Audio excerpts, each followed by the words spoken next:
Hey, what's up guys? It's your boy Not Anime back into the new video. তো কেমন আছো তোমরা? আশা করি ভালো আছো। আজকে আমরা সাকামোতো ডেইজ এর পার্ট 2 এর প্রথম এপিসোডটাকে এক্সপ্লেইন করতে যাচ্ছি। হ্যাঁ, সেই মোটা হিটম্যানের স্টোরিটাকে। তো বেশি কথা না বলে চলো ভিডিওটাকে শুরু করা যাক। চলিয়ে ভিডিও শুরু করা যাক।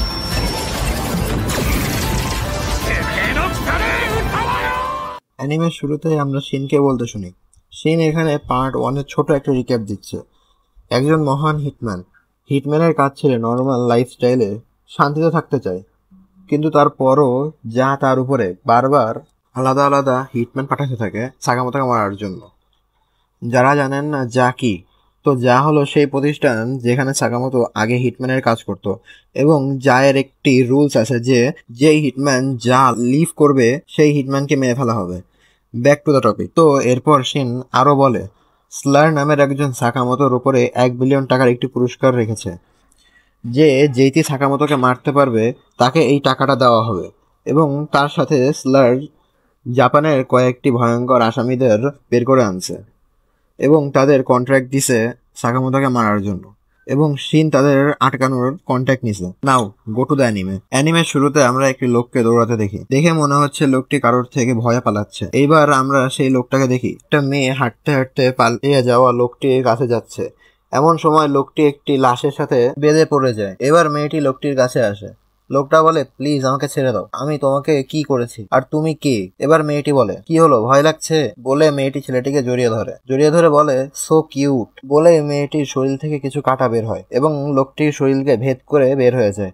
এবার মেয়েটি লোকটির মাথা তুলে ধরে বলে, এ কি প্রথম থেকেই এতটা খারাপ দেখতে ছিল নাকি? কিছুক্ষণ আগেই তো অনেক কিউট লাগছিল। হ্যাঁ, আমি বুঝতে পারছি, মারা যাওয়ার আগে মানুষের ভয় পাওয়া চেহারা অনেক সুন্দর লাগে, কিন্তু এই সুন্দর চেহারা দেখে আমি নিজেকে আটকে রাখতে পারি না আর তাদের মেরে ফেলি। এটা বলে মেয়েটা চলে যায়। এর সাথে সাথে আমরা জানতে পারি মেয়েটির নাম ডাম এবং সে একটি মৃত্যুদণ্ড প্রাপ্ত আসামি। এরপর সিন চেঞ্জ হয় এবং আমরা একটি লোককে একটি ম্যাপ সামনে নিয়ে বলতে শুনি, আমি কালকের জন্য প্রস্তুত। এমন সময় হঠাৎ তার পিছনে একজন আসে এবং লোকটি তার পিছনে একজনকে অনুভব করে তার উপর পিস্তল তুলে ধরার সাথে সাথেই সামনের লোকটি কিছু সুতা টান দেয় এবং বন্দুকধারী লোকটি টুকরো টুকরো হয়ে যায়। এরপর ছেলেটি বসে বসে সকল কাটা টুকরাগুলো লাইন বাই লাইন সাজিয়ে গুনতে থাকে। গোনার পর সে বলে, এখন আমি তোমাকে ভালোভাবে বুঝতে পেরেছি। এরপর সে লক্ষ্য করে বুক শেলফে একটা বই কম আছে। সে অস্থির হয়ে যায় এবং সে বুক স্টোরে গিয়ে সে বইটা নিয়ে আসে। বুক শেলফে বইটা রাখার পরে যেন সে শান্ত হয়। এরপর এখানে আমরা জানতে পারি এই ছেলেটিও মৃত্যুদণ্ডপ্রাপ্ত এবং ছেলেটির নাম অ্যাপার্টমেন্ট। আসলে এখানে আমাদের সকল প্রকার আসামিদের ইন্ট্রোডাকশন দিতেছে, সেইগুলো যাদের জেল থেকে বের করেছে। তো এরপর আমাদের আরেকজনকে দেখানো হয় যার হাতের মুঠোর মধ্যে অনেক রক্ত দেখতে পাই। এর সাথে তার হাতের মুঠোর মধ্যে একটি বলও দেখতে পাই। এরপর লোকটি বলে, এটি যথেষ্ট নয়, ওকে শান্ত করার জন্য এটি যথেষ্ট নয়। এরপর সে এস র্যাঙ্কের কিছু লোককে খুঁজতে বের হয়। এরপর আমরা আবার জানতে পারি যে এই লোকটিও মৃত্যুদণ্ড প্রাপ্ত আসামি এবং তার নাম মিনিমালাইজ। এর পরের সিনে আমরা একটি গ্রুপে ডাম্প, অ্যাপার্ট এবং সাউ নামের একজনকে কথা বলতে দেখি। সেখানে ডাম্প বলে, ডি র্যাঙ্কের 3 জন। এরপর অ্যাপার্ট বলে, আমি বি র্যাঙ্কের একজন লোক। এরপর সাউ নামের লোকটি হাসে। এরপর আমাদের সাউকে দেখানো হয় এবং আমরা জানতে পারি সাও একজন মৃত্যুদণ্ড প্রাপ্ত আসামি। এরপর সাকামোতো সেই বাউন্টিটাকে দেখে এবং বলে, একে মারতে মজা তো হবেই। এরপর সিন চেঞ্জ হয় আর আমরা দেখি লু বলে, ও ট্যাঙ্ক তো অনেক সহজেই চলে গেল। তার পরিবর্তে সিন বলে, ও সেই টাকাগুলাও নিয়ে গেছে যা আমরা একসাথে উপার্জন করেছিলাম। এরপর সাকামোতো বলে, এখন শুধু আমাদের শত্রু সম্পর্কে জানতে হবে। বলে সাকামোতো সেই দোকানে যায়, যেই দোকানে ক্রিমিনালদের ব্যাপারে জানার জন্য মুভি দেখানো হয়। সেখানকার দোকানদার তারে সাইকোলজিক্যাল হরার সেকশনে যেতে বলে। সেখান থেকে লু আর শিন কিছু ডিভিডি নেয়। এরপর আমরা জায়ের 5 জন হিটম্যানকে দেখানো হয়।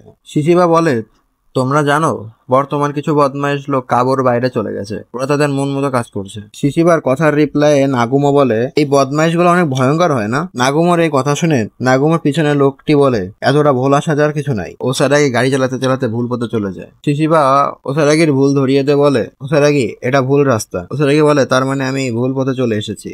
বলে সে গাড়ি পিছনে দিতে থাকে এবং নাগুমো তাকে কমান্ড দিতে থাকে। গাড়ি পিছনে দিতে দিতে ভিতরে থাকা বৃদ্ধ লোকটি পড়ে যাচ্ছিল। বৃদ্ধ লোকটির পক্ষ নিয়ে পিছনে থাকা লোকটি বলে, এই মেয়ে, এটা কোন পদ্ধতি হলো ড্রাইভিং এর? পিছনে একজন বৃদ্ধ লোক আছে জানো না? ওটা কি তার কাছ থেকে মাপ চেয়ে আবার ড্রাইভিং করতে শুরু করে এবং শিশিবা তার ড্রাইভিং এর ভুলগুলা ধরে দিতে থাকে। এরপর তাদের মধ্যে কথাবার্তা হতে হতে আমরা জানতে পারি এই লোকটির নাম লিওপার্ড। অর্থাৎ চিতাবাঘ। এই ছেলেটির নাম নাগুমো। এই সামনে বসে থাকা লোকটির নাম শিশিবা। তার পাশে বসে থাকা মেয়েটির নাম ওসারাগি। এবং শিশিবা বলে, হয়তো ওরা খুনি, কিন্তু আসলে ওরা বলদ। কে জানে সেলার কি চাই? আমি তো এই লোকটাকে বুঝতেই পারি না। ওসারাগি বলে, যার মন পাথর হয়ে যায় তার দ্বারা কাউকে মেরে ফেলা বেশি বড় ব্যাপার নয়। সেই মানুষগুলি অনেক শক্তিশালী হবে হয়তো। এরপর শিশিবা ওসারাগিকে বলে, তুমি নিজেও কাউকে মারতে গেলে নিজেকে আটকে রাখতে পারো না। এমন সময় গাড়ির ভিতরে একটা মশা চলে আসে।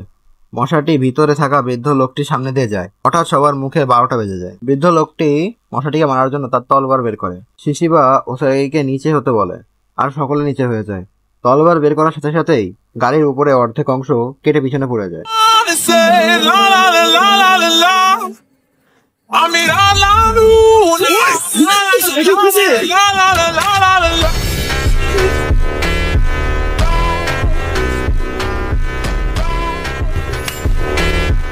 নাগুমো বলে, আমাদের কাছে এমন একজনও আছে যে কাউকে মারতে গেলে আটকানো যায় না তাকে। সেটাই হলো মিস্টার তাকামোরি। এরপর আমাদের সাকামোতোদের দেখানো হয়। সাকামোতোরা ক্রাইম রিলেটেড মুভিটা দেখতে দেখতে সাকামোতো ঘুমিয়ে পড়ে। লু বলে, এখানে তো শুধু খুন খারাপা রয়েছে। এরপর সিন চেঞ্জ হয়। আমরা হেসুকে দেখি সাকামোতোর দিকে নিশানা করতে। এরপর হেসুকে 2টা বুলেট ফায়ার করে। সাকামোতো সবগুলো বুলেট ডজ করে এবং একটি বুলেট ধরে ফেলে। হেসুকে বলে, তুমি তো অসাধারণ কাজ করলা তারও। তুমি টানা 99টি গুলি ধরে ফেলেছো। মানে 100টি গুলির মধ্যে সাকামোতো 99টি গুলি ধরে ফেলেছে। হেসুকে বলে, আমাদের একসাথে ট্রেনিং করতে অনেক মজা হচ্ছে। এখন তো আমরা বন্ধুর মতো হয়ে গেছি। এরপর সাকামোতো বলে, কেউ আসার আগে আমার উপর আরেকবার শুট করো। এর পরাপরই শিন আসে। বলে, বাহ, এটাই মিস্টার সাকামোতো, কিন্তু একটা কথা জানো কি, তুমি যত ইচ্ছে ট্রেনিং করো, কিন্তু সময় আসলে তুমি অবশ্যই মারা যাবা। বলে শিন সাকামোতোর উপর হামলা করে, কিন্তু সাকামোতো সেটাকে ইজিলি ধরে ফেলে। কি চাও তুমি নাগুমো? তো এরপর নাগুমো তার রিয়েল ফেসে আসে। এসে বলে, আপনি আমাকে চিনে ফেলেছেন। ওপর থেকে হেসুকে বলে, শিন, তোমাকে একটু আলাদা আলাদা লাগছে। নাগুমো বলে, আমি এই ব্যাপারে শুনেছি। সাকামোতো, শুনলাম আপনি বলে বর্তমান ওই আসামিদের তথ্য সংগ্রহ করছেন যাদের স্লার কাজে নিছে। সাকামোতো বলে, আসলে কথাটা কি? নাগুমো বলে, অর্ডার আগে থেকেই এই বিষয়ের উপর কাজ করতেছে। আপনার মতো সামান্য দোকানদারকে এর মধ্যে আসা ঠিক হবে না। সাকামোতো বলে, অসম্ভব, শুধু বসে থাকলে কিছুই হবে না। নাগুমো বলে, আমি আপনাকে একটা বন্ধু হিসেবে বুঝাতে এসেছিলাম। সাকামোতো বলে, এমনিতেও আমার মারার অর্ডার এতক্ষণে দিয়ে দেওয়া হয়েছে। আমার স্লারের রিলেটেড সকল প্রকার তথ্য প্রয়োজন। আমি ওদের সাথে দেখা করতে চাই। এই কথায় নাগুমো একটু অবাক হয়ে বলে, আপনি ওদের জীবিত অবস্থায় ধরতে চান? আপনি একটু বেশি নরম মনের মানুষ। এরপর নাগুমো আবার বলে, আপনি কি এটা জানতে চাবেন না আপনার শত্রু আপনাকে নিয়ে কি চিন্তা করে? বলে নাগুমো সাকামোতোকে একটি কাগজ দিয়ে বলে, আপনি বি র্যাঙ্কের, অর্থাৎ আপনি একটু সহজ শিকার। এটা দেখে সাকামোতো রাগে তার চশমা ভেঙে ফেলে। এরপর নাগুমো বলে, অবাক হয়েন না, কিন্তু আমি এস র্যাঙ্কের। এটা শোনার পর সাকামোতোর সাইডের চশমাটাও ভেঙে যায়। এরপর সিন চেঞ্জ হয় এবং আমরা লু আর শিনকে দেখতে পাই। লু বলে, বিড়ালটা কত কিউট না? শিন তার জবাবে বলে, যাক না, তাড়াতাড়ি কেন? লু বলে, তুমি কি কিনবা? শিন বলে, বাইরের দেওয়ালের জন্য পর্দা কিনবো। কেন জানি কয়েকদিন ধরে বাইরের দেওয়ালে অনেকগুলো ছিদ্র দেখা যাচ্ছে। এমন সময় দোকানের একজন কর্মচারী শিনকে বলে, আপনাকে বিড়াল কিনতে হবে না, আপনি কুকুরটা দেখুন। শিন বলে, না, আমার এইসবের প্রয়োজন নাই। এরপর আবার কর্মচারীটি শিনকে বলে, দেখেন তো কতটা কিউট। শিন বলে, আমার এইসব ডগসের উপরে কোনো ইন্টারেস্ট নাই। বলতে বলতে সে কুকুরটার দিকে তাকায়। ডগগুলো এতটা কিউট ছিল যে শিন ডগগুলোর সাথে খেলতে শুরু করে। আর লু পিছনে দাঁড়িয়ে শিনকে বলে, শিন, আমাদের এবার বের হওয়া উচিত। এমন সময় শপের সবগুলা পশু পাখি চিৎকার করতে শুরু করে। এরপর আমাদের শাওকে দেখানো হয়। শাও বলতেছে, বেচারাগুলি জানে না যে সামনে যখন ভয়ঙ্কর কিছু চলে আসে তখন চিৎকার করা উচিত নয়, তখন শুধু দৌড়ে পালানো উচিত। লু লোকটিকে বলে, আপনি কে মিস্টার? লোকটি বলে, আমি একটি পূর্বক সৈনিক। আমি এমন অনেককেই মরতে দেখেছি। সত্যি কথা বলতে এত সহজে মারা যাওয়া কি কোনো মারা যাওয়া? এই জন্য আমি তোমাদের একটা সুন্দর মৃত্যু দিতে এসেছি। এটি বলতে বলতে শাও তার ব্যাগ থেকে একটি কুড়াল বের করেই শাও শিনের উপর আক্রমণ করে। আক্রমণ করার কিছুক্ষণের মধ্যে পাশ থেকে একটা রড আসে।